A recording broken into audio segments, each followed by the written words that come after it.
सांबादिक को आक्रमण चलिबो नाय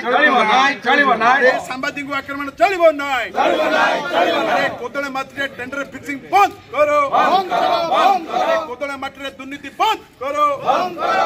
अरे एनएससी रे चलतिया दुर्नीति बंद करो अरे भगवान बाड़ी सांबादिक भाई को आक्रमण चलिबो नाय अरे चलिबो लड़ाई होबो सांबादिक एकता जिंदाबाद जिंदाबाद जिंदाबाद सांबादिक एकता जिंदाबाद जिंदाबाद जिंदाबाद अध्यक्षक निर्देश अधिकारी उपस्थित में सांबादिकों मरणात्मक आक्रमण कले दुर्बृत्त टेंडर रे जालियाती उद्यम को प्रतिवाद करिबारु काउंसिलर तथा सांबादिकों को पिटिले ताहा पुणी एनएससी कार्यालय परिसर में अध्यक्षक निर्देश एवं अधिकारी उपस्थित में लहुलुहाण कले दुर्बृत्त घटना घटी गंजाम जिला कोदला एनएससी परिसर में अभियोग जणाई कोदला एनएससी रे गतकाली 11टी कामर अनियमितता आशंका करी होइथिबा टेंडर तथ्य मागिबारु वरिष्ठ सांबादिक तथा एनएससी 11 नंबर वार्ड काउंसिलर भगवान पाढ़ी को मरणात्मक आक्रमण होइछि। आक्रमण रे भगवान पाढ़ी गोड़ भांगी जाइथिबा बेले संघबद्ध भाव आक्रमण करी तांको सार्ट चिरी सुना चेन झिकी नै जाइथिबा कोदला थाना रे अभियोग होइछि। मो थाना को आस्तले एथिबे एफआईआर दापे आस्तले जे गतकाली मते एनएससी परिसर भितर चेयरमैन एग्जीक्यूटिव ऑफिसर एवं तांकर किछि पोषा गुंडा माने मते मारात्मक आक्रमण करछन्ती। मोर गोड़र दुईटी आंगुड़ी फ्रैक्चर होइछि और मो हाथर गोटे आंगुड़ी फ्रैक्चर होइछि। मो मुंड को गंभीर आघात लागि सेतबे मो थाना को कहीं 27 तारीख दिन गोटे टेंडर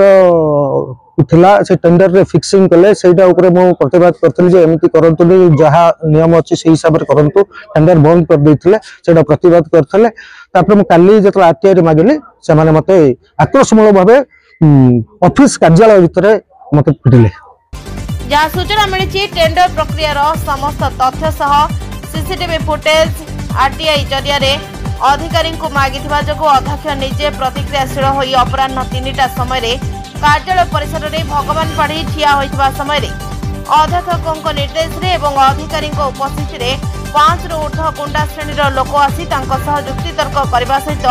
विभिन्न मारणास्त्र रे आक्रमण करथिले। खबर पाई आज जिल्लार बहु सांबादिक कोदला रे पहुंची भगवान पाढ़ी स्वास्थ्यावस्था बुझा सह अभियुक्तों को गिरफ्त दाबी नहीं प्राय 60 रु ऊर्ध्व सांबादिक भगवान को नहीं एक शोभायात्रा करी कोदला थाना रे पहुंची थाना अधिकारी को एतला देवा सह सांबादिकों को सुरक्षा एवं अध्यक्ष अधिकारी और आक्रमणकारी दुर्बृत्तों को गिरफ्त करने को दाबी करथिले। कुमार पाढ़ी ओडिशा एक्सप्रेस जिला प्रतिनिधि ये कोदला प्रतिनिधि जो काली माड होइछि से घटना शुरू आछि निंदा करूछि तुरंत दृढ़ कार्यानुष्ठान नले भविष्य में आम बसु। कुमार पाणिग्राही वरिष्ठ समाज सांबादिक गंजाम जिलार कोदला एनएससी परिसर भितर आम सांबादिक भगवान पानी को जो बड़ी आक्रमण करागला आम सांबादिक संघ तरफ दृढ़ निंदा कर तार प्रतिवाद स्वरूप कोदला थाना रे एक लिखित अभियोग आम दाबी करुचु जे निश्चित भाव ए केस को रजिस्ट्रेशन करी ठीक रूपे इन्वेस्टिगेशन करी अपराधी को दंड दि जाऊ एवं आम सब जो लड़ाई करी आसीचु सांबादिक मान सुरक्षा वर्तमान शीत अधिवेशन बसीचु जनहितकार सरकार बोली कहते तेणु आम नवेदन करुचु लोकप्रतिनिधि मान विधायक स्थानीय विधायक टू आरंभ कर एमपी टू आरंभ कर समस्त को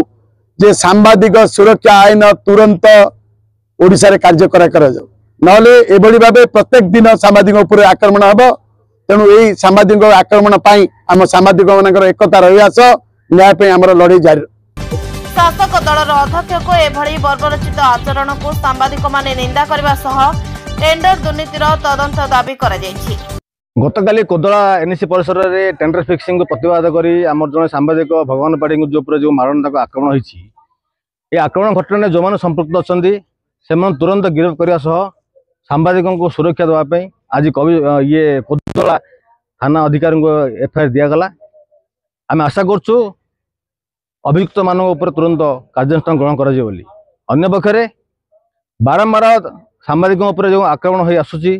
सांबादिक सुरक्षा आईन पर विभिन्न संगठन सरकार को दाबी करता बेले वर्तमान शीतकालीन अधिवेशन चली आम स्थानीय विधायक एवं सांसद सर्वोपरि राज्यर सबु विधायक मान आज ये गणमाध्यम जरिए निवेदन करुँ जे विधानसभा सांबादिक सुरक्षा बिल अणा जाऊ जेहेतु पूर्वर सबु विधायक मैंने आमको जो प्रतिश्रुति दे आसते सामाजिक सुरक्षा बिल आम आने उद्यम करूँ बोली आज से समय आसी से विधानसभा चली यही घटना को नहीं आम सामाजिक आक्रमणकारी तुरंत कार्यानुष्ठान ग्रहण करने सह सामाजिक सुरक्षा आईन आम आज दाबी करछु। देखो गतकाली आम जो शुणा पाइलु कोदला अंचल जे सांबादिक भगवान पाड़ी को आक्रमण होती गोड़ भांगी जाइए। सबुठारु दुर्भाग्यर कथा सरकारी कार्यालय जो विज्ञापित अंचल परिषद कार्यालय से कार्यालय परिसर में घटना घटी जहाँ आम दृढ़ निंदा करुचु जे सांबादिकों उपरे खुद सरकारी कार्यालय किभली आक्रमण हो पारुछि सेठी निहाती सीसीटीवी फुटेज थिबो सेठारे आक्रमण करने को साहस किए केमती कला तामाने आईन को मध्य डरू नाहांती एभली कांड घटाउछंती। सबुठारु विपद रे वर्तमान अछंती सांबादिक भाई माने दिन राति परिश्रम करी खबर संग्रह करछंती। खबर संग्रह करा बेले से खबर जाको न सुहाइला ताको आक्रमण करा जाउची। एडा गोटे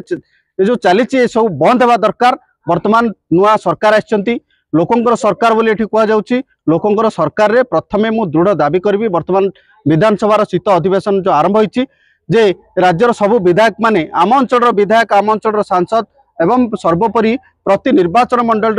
विधायक माने जेहेतु से जानते अंचल सांबादिक माने केते परिश्रम करछंती तो समस्त सबु सांबादिक मानकर कल्याण पई एक दृढ़ आईन अना जाऊ। सांबादिक मानकु सुरक्षा प्रदान करबा होची हमर प्रथम दाबी। ए मामला रे आमे कोदला थाना रे जो एफआईआर दिया हिची मु अनुरोध करी गणमाध्यम जरिया थाना अधिकारी निरपेक्ष भाव घटनार तदंत करी सीसीटीवी फुटेज को अनुसंधान करी निरपेक्ष भाव घटनार तदंत करी जहाँ आईन अच्छी से प्रति कार्यानुष्ठान ग्रहण कर। आज शांतिपूर्ण शोभायात्रा रे अनिल पाणिग्राही ओडिशा एक्सप्रेस जिला प्रतिनिधि अनिल कुमार पाढ़ी नारायणी प्रसाद मिश्र सुशांत पट्टनायक सूर्यनारायण बड़ू कृष्णचंद्र पलई